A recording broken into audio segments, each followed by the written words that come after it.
Hello दोस्तों, आप सभी का एक बार फिर से हमारे यूट्यूब चैनल पर बहुत बहुत स्वागत है। और आज हम फिर से न्यूक्लियस फिजिक्स का एक और टॉपिक देखेंगे।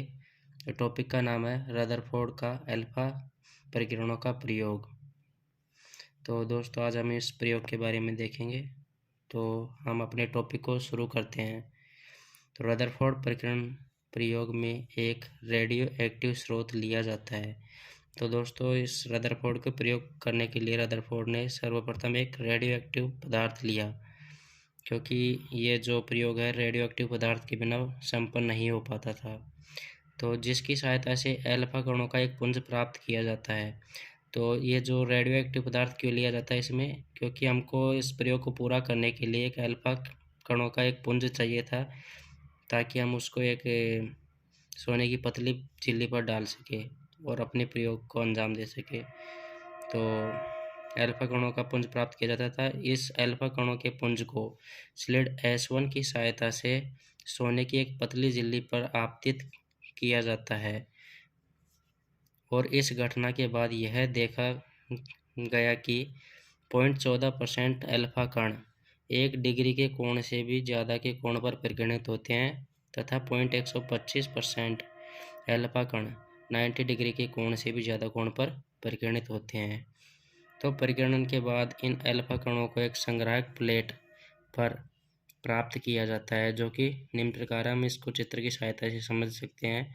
ये जो एक रेडियो एक्टिव स्रोत है और इसको स्लिड S1 की सहायता से जो रेडियो एक्टिव पदार्थ के द्वारा जो किरणों का जो पुंज निकलता है उसको हम एक दिशा देने के लिए स्लिड S1 का प्रयोग करते हैं और इसको एक सोने की पतली झिल्ली पर डालते हैं। तो ये देखिए दोस्तों, इसमें ये कैसे विभक्त हो जाती हैं या बढ़ जाती हैं, परिकिरणित हो रही हैं और अंतिम में इसको एक संग्राहक प्लेट पर प्राप्त कर लेते हैं। तो रदरफोर्ड के परमाणु मॉडल के अनुसार परमाणु का समस्त धनावेश तथा लगभग संपूर्ण द्रव्यमान एक छोटे से भाग पर केंद्रित होता है, जिसे हम नाभिक कहते हैं।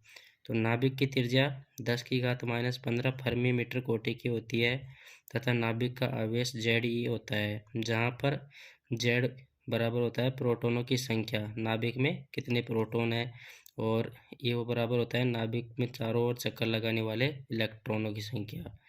तो दोस्तों, ये प्रयोग से इस प्रयोग में जो रदरफोर्ड जी ने बहुत सारे अल्फा कणों का पुंज डाला था, उसमें से मात्र एक ही कण अपने मार्ग पर वापस लौटा। तो इससे हम देख सकते हैं कि नाभिक का संपूर्ण द्रव्यमान उसके केंद्र पर ही केंद्रित होता है। थैंक यू दोस्तों, हमारे यूट्यूब चैनल से बने रहिए और अपनी BSc की जो नॉर्मल